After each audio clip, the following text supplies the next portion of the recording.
All at the Newcastle Business Club were eager for an update on one of the city's top coastal sites. Keith Stronach says any development remains on hold. But after 6 frustrating years, he'd still push ahead if he could. Yes, if they do a new plan of management, we would certainly be interested in doing something there. We think the site's crying out for something. It's such a great spot. Back in May, the Land and Environment Court ruled the consent for a function centre and kiosk was invalid and that the land can only be used for public recreation. Mr Stronach says if he had his time over, he wouldn't have knocked the old bowling club down. Well, we just used the structure that was there and maybe extend it a bit.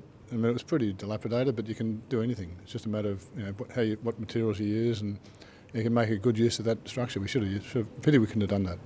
The state government says it's considering its options for the site and that it will remain fenced off until its future is determined. The man behind Surf House today also flagged an idea for a cultural centre or art gallery on the harbour side of Newcastle railway station, citing the Guggenheim situated in a Spanish port city as an example of what can be achieved.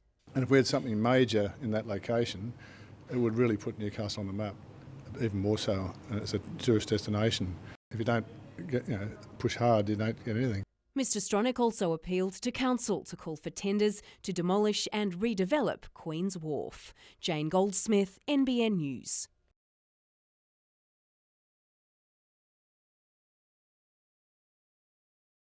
It was a chance to learn how to work together when natural disasters strike. How to better prepare, respond to and recover in the event of a disaster.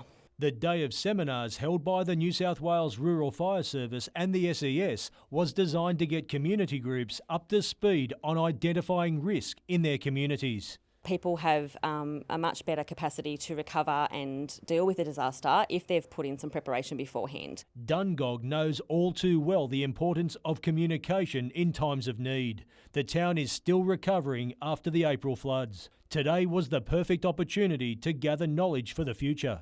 There are so many things that Dungog, myself and the community centre just didn't know when our disaster hit, and an opportunity like this to talk with lead agencies that are already in the disaster and response space and how we can build relationships and be aware of roles. Retired Chief Inspector Gary Raymond has been in many emergency situations throughout his career. He says knowledge of disaster plans would streamline early procedures. When things first happen, it's a little chaotic because the first responders are untrained and they mix with people who are at the scene or passing by. But gradually, knowing the plans in place in our disaster plans, things ramp up. Michael Kane, NBN News. Catch and release is all in a day's work for this snake handler. But on today's job sheet, there was something out of the ordinary. Not so much the longest eastern brown snake, but definitely by girth one of the fattest. Yesterday, Jeff DeLuce was called to a business at Tomago amid reports of a 2 metre plus snake being seen near building waste. While this one was exceptional, he says call-outs have increased, and not just because of the warmer temperatures. There's so much development going on in general around the place that these guys unfortunately run out of great habitats to live in. Before filming its return back into the wild, the brief to us was simple.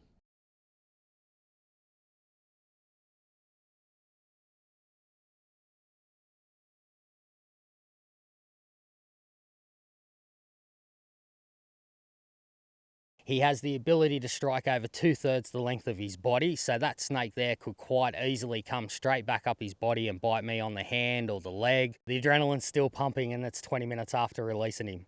The morning also involved relocating 2 red-belly black snakes. One was caught in a McDonald's car park, the other in a backyard at Fletcher. Awesome creature. Awesome animal.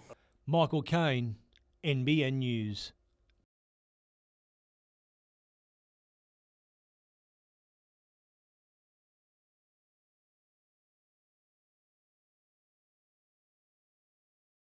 It's an opportunity for people who've really never done it before just to get out, hopefully with friends, with colleagues, and see what it's like. About 60% of people who started last year are still riding almost a year later, so that's a fabulous effort.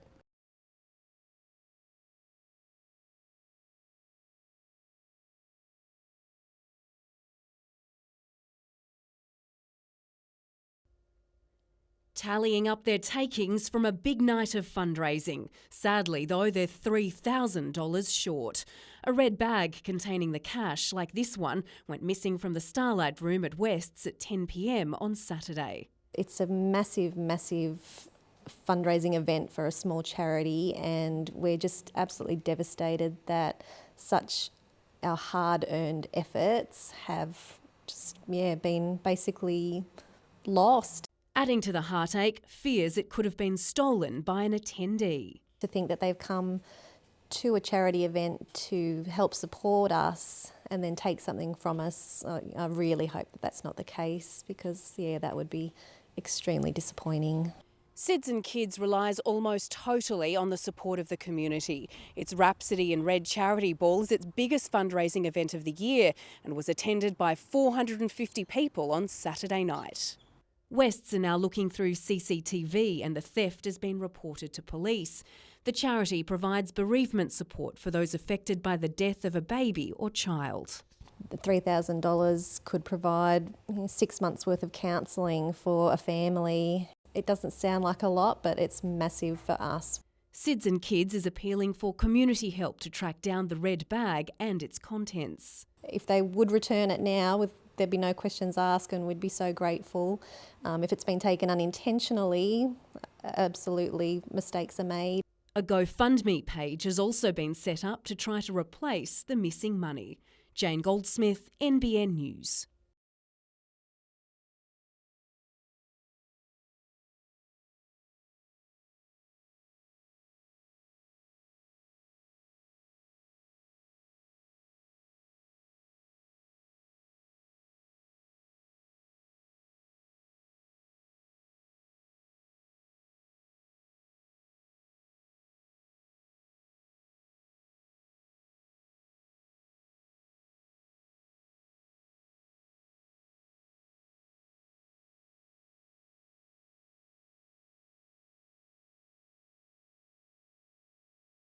Just 27 hours after finishing 17th in the Great Race, Aaron Russell was back at work, still buzzing about the experience of a lifetime. To be on the grid on Sunday, we looked up and down all the cars and all the team, we had a huddle and we were kind of lost for words. It was such an amazing weekend and everything kind of went to plan. The family-run team wasn't expected to make much of an impact on debut in the supercar event, but ended up becoming a sentimental favourite.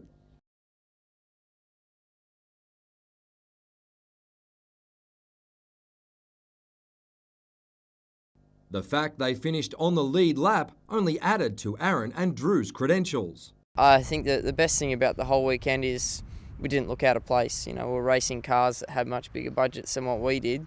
At the end of the weekend, everyone was just coming up to us, congratulating us, saying we'd done an amazing job. With the budget for a development series team set to increase greatly next year, Aaron may not get the chance to compete on the second tier in 2016.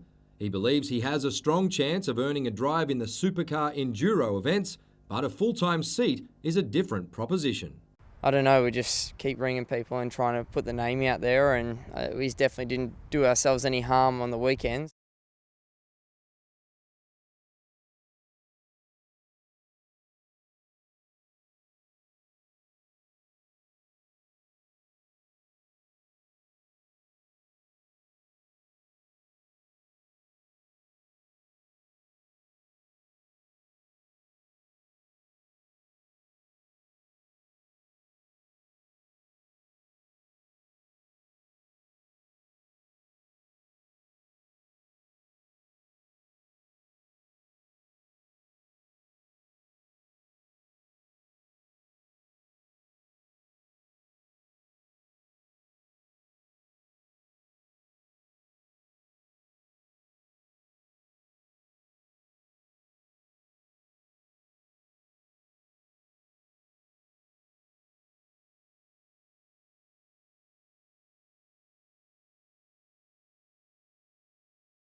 Now in its 5th year, the Mick Chapman Memorial continues to attract big names.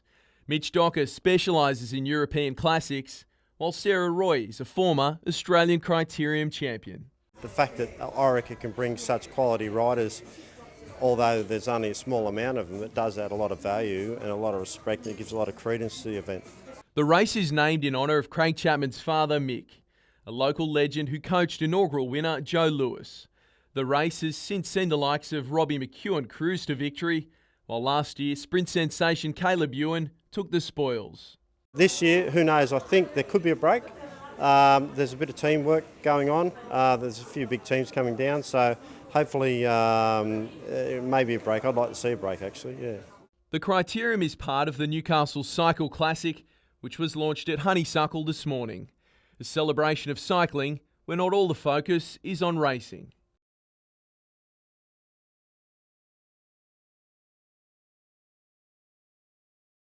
Paddy Kilmurray, NBN News.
Despite reports the state government has lowered proposed height limits in the CBD from 20 stories to 14, that's still not good enough for some.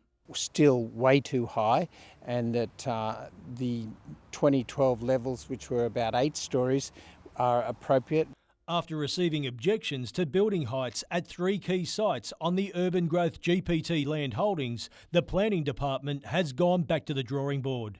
But the inner city residents group wants the planning minister to discuss any revisions face to face before making a decision. The planning minister should be listening to the community and not just a New South Wales government agency, urban growth, and just a few developers who haven't put their cards on the table. Today, Urban Growth wouldn't confirm if building heights have been scaled back, but admitted changes are imminent, saying Urban Growth New South Wales and GPT are re-evaluating the East End Master Plan and expect to lodge a revised development application with Newcastle City Council by the end of the year. 14 stories is a move in the right direction, but it's still not enough, and the community will continue to fight for decent building heights and appropriate development and proper planning for inner city Newcastle. Michael Kane, NBN News.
It was designed to confront students about mental illness, and at times it was as confronting as it gets.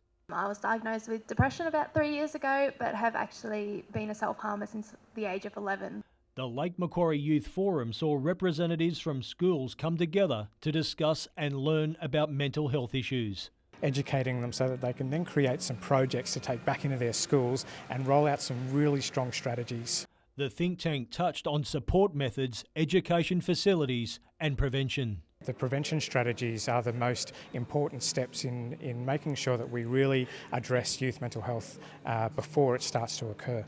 Has mental health ever affected you, and what kind of support groups did you sort of go to? Headspace is a national youth mental health foundation and a big supporter of what the forum delivered. Talk to their mates about mental health, know where the places to go are, know where the places to get help. Crystal Turner has battled depression and says dispelling the stigma surrounding it helped her own recovery. Usually it was very stigmatised, and it's like, oh, you've got problems and that sort of thing. The thing that's probably helped just as much is, finding a support network that, you're actually able to, talk to people about it. Michael Kane, NBN News.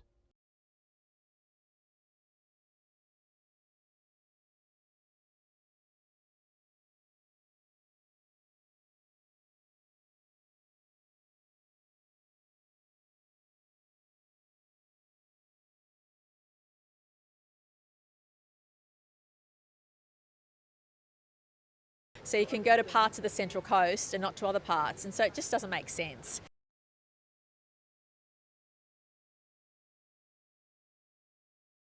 There are a lot of different retailers and their needs are different. So I think having the option, yes or no, is wonderful.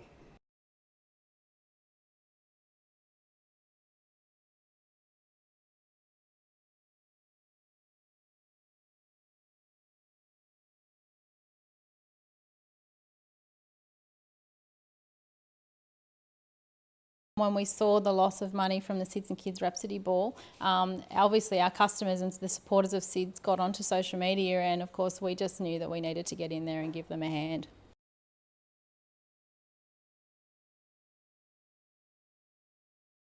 It's heartwarming when, something so awful's happened and to get some support back.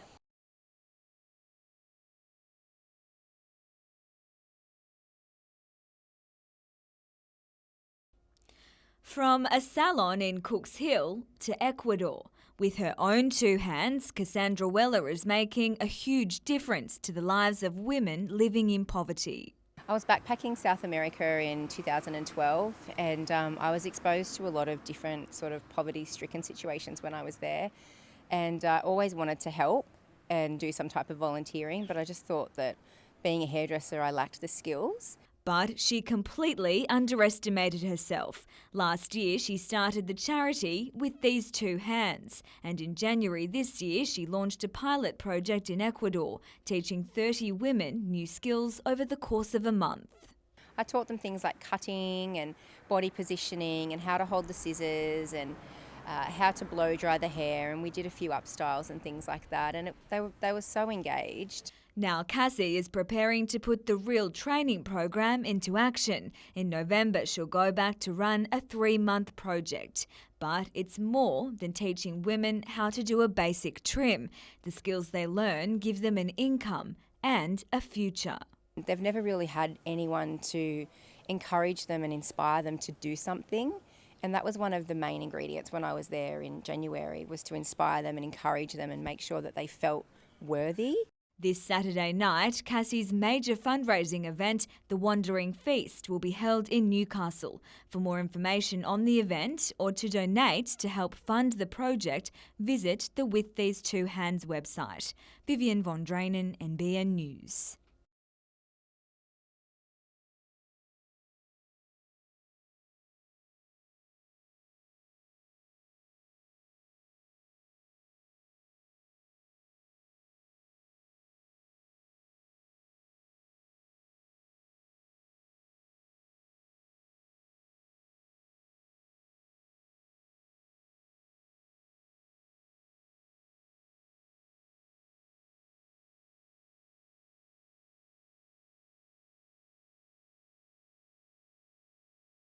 He was on ice in the lead-up to last weekend's clash, but went on to play a key role. Lee Kee-Jee didn't train today, and NBN News understands he could be joining fellow defender Nigel Bogard on the sideline. The skipper will miss this weekend's first home game through suspension. Disappointed to let my teammates down, for them to have to hold on over there in Wellington. It wasn't an easy ask. I've got to be smarter. I've been around the game long enough to know better. It is expected Ben Kantarovski will fill a void at the back. I think that's the biggest adjustment. Everything's in front of you and making sure communication and discipline and structure and all that in front of you is well organised to make sure everything runs smoothly. Today's Jets corporate launch was a sellout. A positive feeling surrounds the new look side, which is showing plenty of potential. The FFA's Luke Bold expects a new owner will be announced in the next couple of weeks. We're progressing discussions with an organisation, a group of people that we believe are going to bring a couple of things: stability, an understanding and awareness of needing to work within the region and engage the region, and also valuable football expertise to the club. A win in front of a big home crowd won't hurt negotiations. Scott Miller was fired up at training this morning. His approach so far having the desired effect. Just rebuilding. Everything's starting from scratch. We're only going up. We're soaring, as they say. Paddy Kilmurray, NBN News.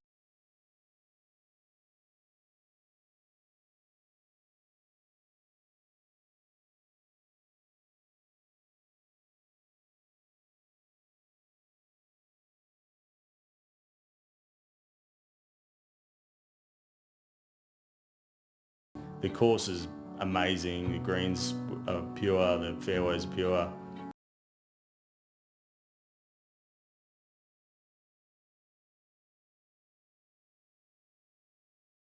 If it blows like it did today consistently, there could be some large scores shot around here because there's no relief out there on the golf course. It really just beats you up non-stop from hole 1 to hole 18.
"10 months after the last train left Newcastle, it's finally the end of the line for the city's heavy rail line. The state government's controversial bill to rip up the tracks last night passed its final hurdle, the upper house, a deal with the Shooters and Fishers party getting it over the line. I shall cast my vote in favour of the ayes. The ayes have it. This is going to be major change for the city. It's about the future of the city. A clincher in the deal, another $50 million towards the installation of light rail, along with a promise profits from any development on the corridor will be reinvested in the city's renewal. It's a blow to champions of the rail line, who say they'll now fight to secure the best alternative. Our focus has never just been on that rail corridor. We saw it as an essential part of the transport system. I think it is now time for the people of Newcastle to, move together on this. I mean, that door has closed. Business groups hope this latest move will boost investment. Businesses want to get on. They want to employ, they want to invest, they want to build. They want to make sure that our city looks amazing. With the final legal obstacle now cleared, the attention of many Novocastrians will be on the rail corridor itself and what its future holds. I think we've seen lots and lots of short-term announcements from the state government, very little action and very little long-term planning. The Transport Minister says work to remove existing rail infrastructure will begin as soon as possible. But as for what will replace it, Newcastle's Lord Mayor says she wants to make sure the community is heard. Listening to those needs is key to making sure that not only the right development occurs in this city, but also we get the future transport needs of this city right. Two issues bound to spark further debate. Amanda Douglas, NBN News.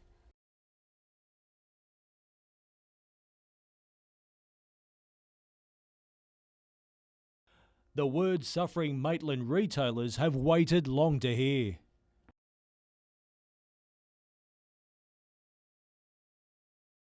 Work on the controversial project began in June 2014 and struck several hurdles, including April's cyclonic storm. Yes, look, we put those incidents to one side. Today, the negativity stops. This is now the new era in Maitland. Today's opening means vehicles can now access a section of High Street that has been closed to traffic since the development of Heritage Mall 27 years ago. Drive through from east to west, slowly. Of course, they too will then start to see the big changes in retail here in Maitland. Shoppers have been impressed by the new surroundings. Magnificent. I think it'll bring more people in. I think it's beautiful. It's come up really good. Well, it's been a long time coming. 2011 was when the project was first tabled, and it's designed to bring more people through the Maitland CBD. And there's already signs of retail revitalisation with less shop vacancies. More and more businesses are expressing interest in coming into the precinct. Work on the design phase for Stage 2 is now underway. It will include measures to better link High Street to the riverfront. Michael Kane, NBN News.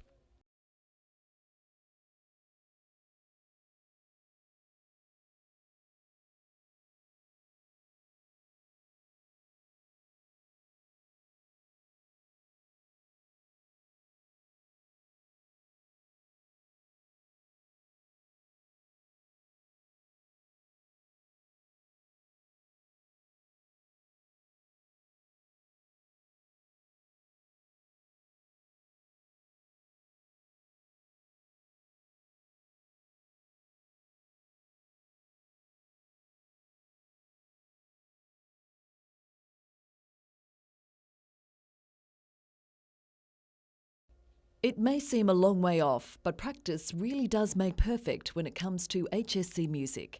Students from half a dozen local schools gathered at Macquarie College today to be guided by some of the best in the business. How they can improve for the HSC, how they can go out there and really inspire with their performances. It was about refining skills, but also gaining insight on what it really takes to succeed. Playing gigs, performing, networking with other students, working with different musicians is really the key. It'll be a year before these students face crunch time, but in another workshop today, future HSC candidates were preparing for the stress ahead. TV cooks Carly and Tresnay have created a program called HSC Happiness, inspired by Carly's experience as a teacher. And the whole premise of the idea is all around helping students to maintain their happiness during the HSC, because it can be a really tumultuous, stressful time in their lives. Students from Hunter Sports High heard how to prepare, and there were some tips for those currently sitting exams. For the children are going to have really heightened adrenaline levels, so they need to balance that out with things like deep breathing exercises, making sure they keep up their exercise, making sure that they eat a really well, balanced diet. And they say keep it all in perspective.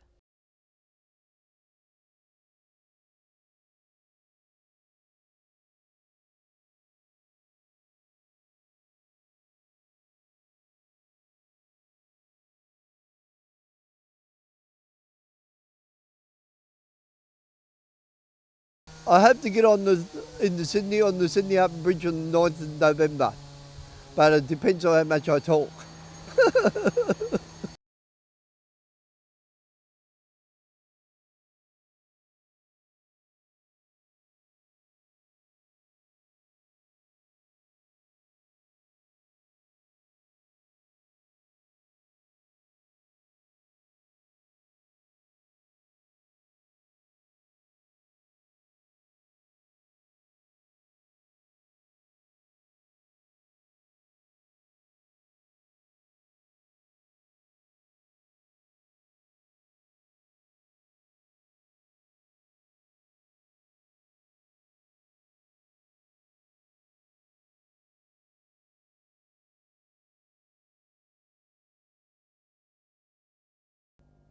The Jets committed 27 fouls against Wellington, the most of any team in round one.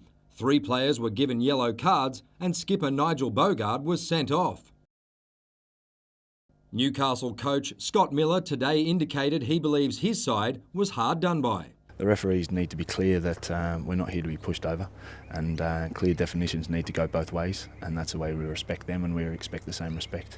Miller will be forced into defensive changes for the clash with Sydney FC, today confirming Ben Kantarovski will start in place of Bogard. Lee Kee was left out of the 18-man squad. Yeah, Kee obviously has had that little tendinopathy of his hamstring, and he's actually come down with the virus as well, so we're just going to rest him the next couple of days and see if he comes up. Miller says he's chosen a replacement skipper and has informed the player, but won't unveil his choice until Saturday. Following a standout performance against the Phoenix, David Carney is a candidate, but isn't concerned about the armband. There's a good vibe here at the minute, and if we can just keep that mentality, if we can't get beaten, we'll do okay.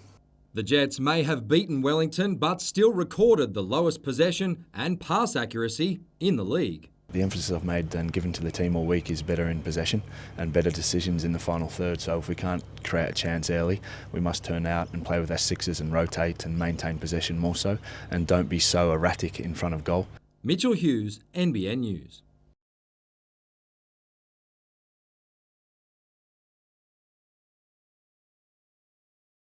Eliza Smith's Ironwoman dream is finally a reality. I was over at uni when I found out, obviously, and I was like, oh no, I have to go. So I ran over to the gym and got out a solid gym session and then backed up this morning with Crystal Smith. The 22-year-old relocated to the Gold Coast after finishing her HSC. An accomplished swimmer, Smith's priorities changed once she arrived on the glitter strip. When it moved up here, I kind of got back into the surf community and realised how tight-knit it was and how much fun it could be, and that there was this professional series that I probably didn't know as much about when I was young. So it kind of got my heart set on something new, and here I am today. Smith narrowly missed qualification for the series at last month's trials. I was obviously disappointed just to come so close and then miss out, but the cards have played out as they have, and yeah, I'm stoked with the result now. The first round of the series will take place in Coolum next month before heading to Newcastle in December.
This is the aftermath of a crash which claimed a life.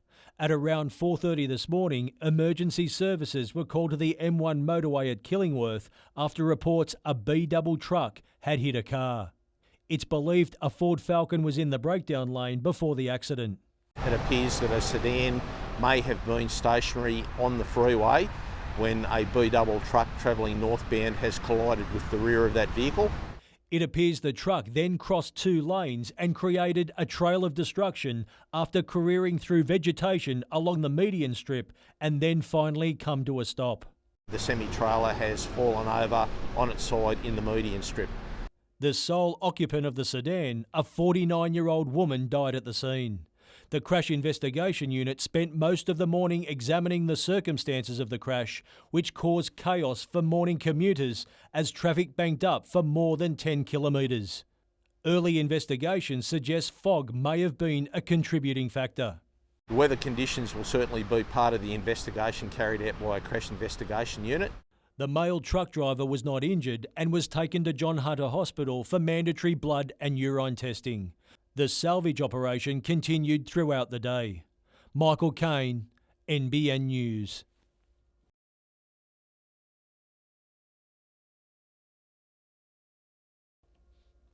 Joel Fitzgibbon has held the seat of Hunter since 1996, following in the footsteps of his father Eric, who was the local member for 12 years.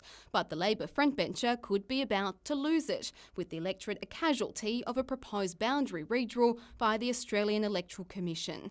Under the proposal, Mr Fitzgibbon's seat would be abolished. Just under half would be absorbed by the neighbouring seat of Charlton, held by Pat Conroy, which ironically would be renamed to keep the Federation Hunter name. Patterson would also be redrawn, losing around 44,000 voters to Lyne, but gaining 14,000 from Newcastle, which itself would also be in line for a shake-up. Speculation has begun about the expected jostling for seats, with Shortland's Jill Hall tipped to retire, while Joel Fitzgibbon and Pat Conroy could vie for Hunter and Shortland. It's been speculated the Hunter region would lose a seat, just which one until now was unclear. The Commission needs to cut the number of federal electorates in New South Wales from 48 to 47 before voters head to the polls next year. Bob Baldwin says he's relieved it wasn't his to get the chop. Particularly with the Labor Party's submission to abolish the seat of Patterson, they must be very disappointed. The Nationals' Barnaby Joyce is one of the winners, with his seat of New England likely to extend as far south as Aberdeen. I think I can make a pretty firm prediction that Joel Fitzgibbon is not going to challenge me in New England. If he does, good luck and God bless him, that's his right. The redraw is now open for public comment before a decision is made early next year. Amanda Douglas, NBN News.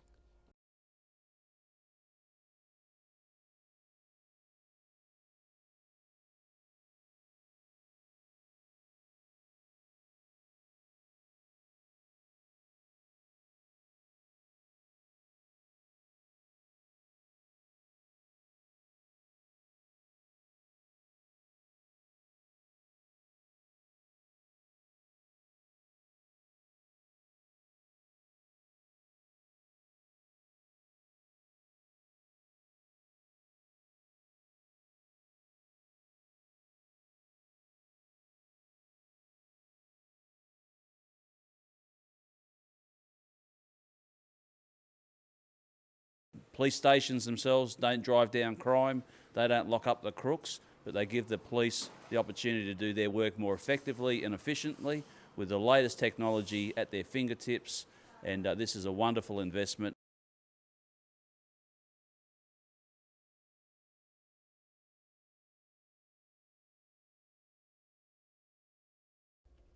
It was the win the state government had been banking on. Mike Baird so happy to finally have the Act of Parliament needed to remove Newcastle's inner city rail line, he took to social media, penning this message to Novocastrians. I promised in the lead up to the election that we would not forget you and that we would keep our promises. And that is exactly what is happening. A message which appears to have been well received. I think there's been so much debate about it, and it's been so hard to find a consensus amongst the community groups here, that I think something had to happen. I would like to see light rail be brought into Newcastle. It'd be it might liven things up a bit more. It'd be really nice if they could have like a lot more coffee shops and things through the corridor. Like it'd bring a lot of people back into Newcastle as well, kind of thing. Real estate agents are also happy, claiming it's only a matter of time before investors come flooding back. The question mark over the rail corridor has now been completely removed, so we're going to see more confidence of people wanting to get back into the city and into a city that's going to be reaching its full potential now. There still is one question mark remaining. Urban Growth isn't expected to release the findings of its latest round of community consultation until the end of the year, so for any firm plans on the corridor's future, we'll have to wait a little longer.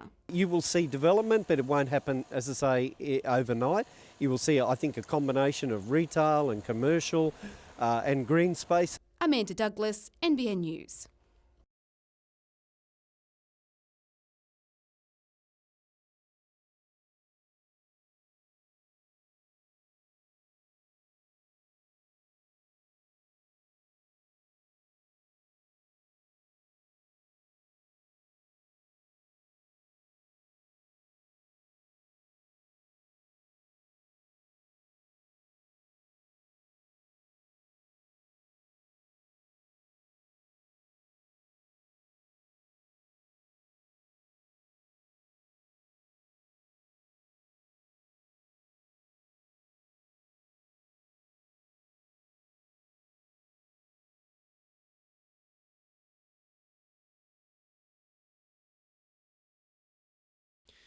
So far, Scott Miller's A-League record speaks for itself. You know, we have to respect what Scott's doing. He's the most successful coach in the A-League history at the moment. At the Jets' corporate launch on Wednesday, Miller told the audience he believes Arnold should play with a higher press, considering the players at his disposal. It's a nice gesture from Scott to give me some advice. I've been coaching now for 15, 20 years. It's the first time an opposition coach has given me any type of advice before a game. He's been less outspoken with matters surrounding his own side. Yesterday, Miller wouldn't reveal who will wear the captain's armband. Mateo Polyak is ready if called upon. I'd be very honoured. Yeah, as I said, that's big privilege. I'd appreciate it, definitely. The Jets are down on defenders, but up in confidence. We promise that we'll deliver. We promise that we'll change things, that we'll keep getting better, and we'll make you proud.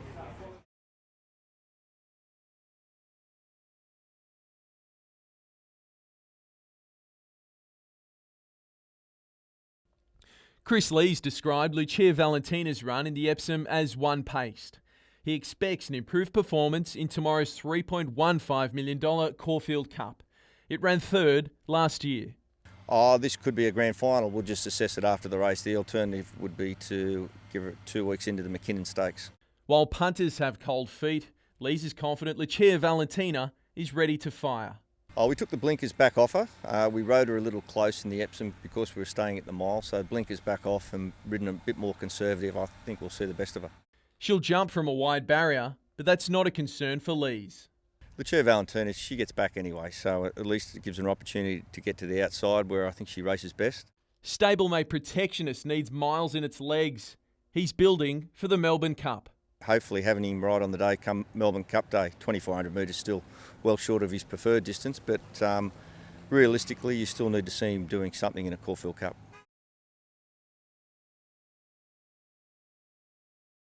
A performance for the ages, Kurt Fernley showing he's still top dog. To have a pretty tight, hard last kilometre against guys that are going to be racing in World Champs next week, to get a jump away and to get that jump pretty fast in the final K and then to hold it, that's a good sign. While the sport continues to grow, Fernley is moving with it. A $10,000 bonus is on offer for the competitor, with the highest aggregate points total following the Chicago and New York events. And it's leading into next year where we'll have a World Marathon Majors where the winner of the 6 majors around the world will get a $50,000 US bonus. So that's not bad added incentive.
Cries of help bellowed in a normally quiet New Lambton street.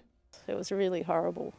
I actually felt quite helpless. Locals going about their business in their own yards were forced to run for safety as a pack of dogs caused chaos. They just wanted to roam as a bunch and attack whatever got in their way. A 50-year-old woman was attacked as she sat on her front steps. She received extensive wounds to her arms and chest in the attack. Hearing the screams, her husband raced outside before he too was set upon. At around 10:30 this morning, the pack of dogs headed down Wickham Road where they attacked a man at the front door of his property. They then tried to attack a small dog next door before heading down Guida Road to continue the rampage.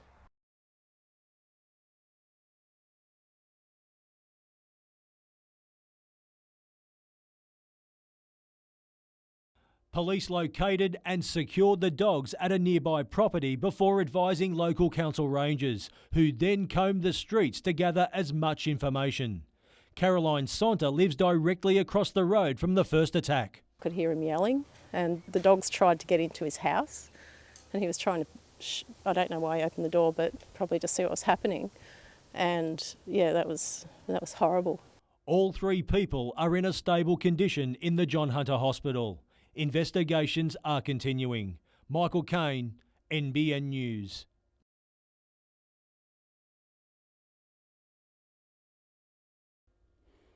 Yesterday, the Australian Electoral Commission announced plans to abolish the federal seat of Hunter held by Joel Fitzgibbon.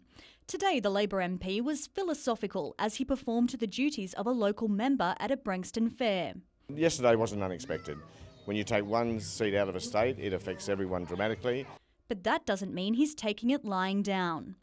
I'm determined to soldier on. I'm not ready to retire yet, and I'm hopeful of being still part of the process. Speaking exclusively to NBN News today, the Shadow Minister for Agriculture and Rural Affairs revealed there's one political rival he'd happily take on. Bob Baldwin and I have been butting heads for about 20 years. It's become about a bit of a sport. I'd welcome the opportunity to take on Bob Baldwin. Although he was less direct when asked about possible movements within his own party. His thoughts that Jill Hall may retire, is that a seat that you'd like to take up?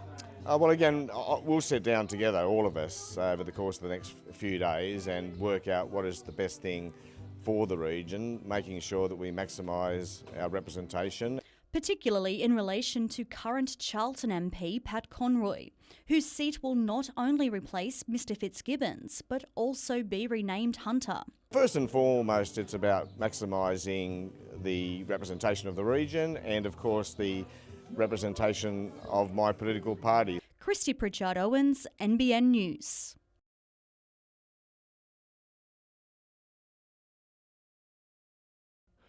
With the decision to cut the rail line now over the line, attention has turned to a prominent waterfront site. This is our Riviera, and we should treat it as such. This is our Bondi, this is our Manly. Earlier this week, developer Keith Stronach called on Newcastle Council to demolish Queen's Wharf Harbourside complex and start again. The Lord Mayor acknowledged that the facility is a key area in the city's revitalisation, but says now isn't the time for wholesale changes. There's been a long recognition within council and council planning that it is a key site, and it does have great opportunities in the future. It's one of Newcastle Council's key business assets, which at the moment has long-term leases in place to current tenants, meaning knocking it down isn't an option. Newcastle Council say they'll maintain the upkeep of the site, while others say it just needs to be reworked. The buildings themselves were never designed to be the modern function centre that they should be. So looking at a complete rebuild, repurposing or refurbishing of those buildings is important. The opportunity is now. Hunter Tourism Chairman Will Creedon believes opportunity starts in the planning. It has a huge impact that we have a strategic view on how this water line will interact with our lives as residents, but also the lives of the visitors that are coming here. Michael Kane, NBN News.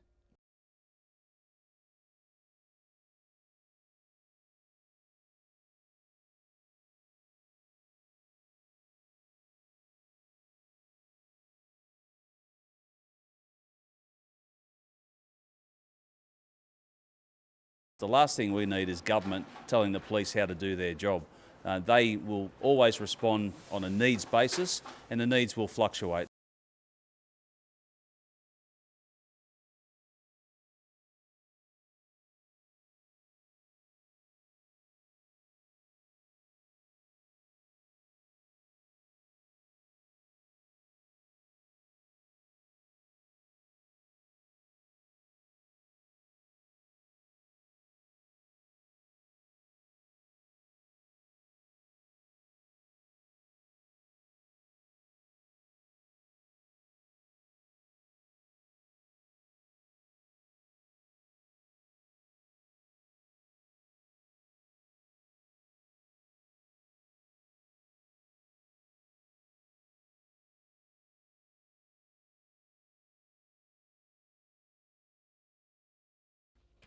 One of Australia's oldest surf comps revelling in its recently acquired status on the qualifying series calendar. Caves Beach local James McMorland struck early in his heat, a 5-point ride considered a keeper in the sluggish conditions. Central Coast surfer Shane Holmes did enough to sneak into second, while fellow coastie Saxon Lumsden was on a tear, locking in an 8.5 to claim the heat and send McMorland packing. I just ended up getting really lucky. There was a little bit of south wind push, kind of pushed a lump over for me. And without that lump, like, it would have been a 2, you know, and it just opened up enough and let me fit 2 turns in. So I guess that's all you need today, 2 big turns and you'll be fine. Conditions are expected to improve slightly for day 2. It can't really get much smaller and harder than this. So especially if that south wind keeps blowing, then we'll have some bumps for tomorrow.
Depending on at what place I'm racing, you know, if I'm first up in the final 4, I have to go hard.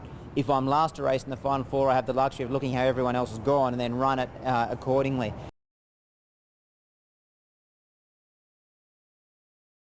I'll probably push a bit harder for the win because there's no point coming 4th at this race. 4th is as good as last in this race, so I've got to come 1st or 2nd.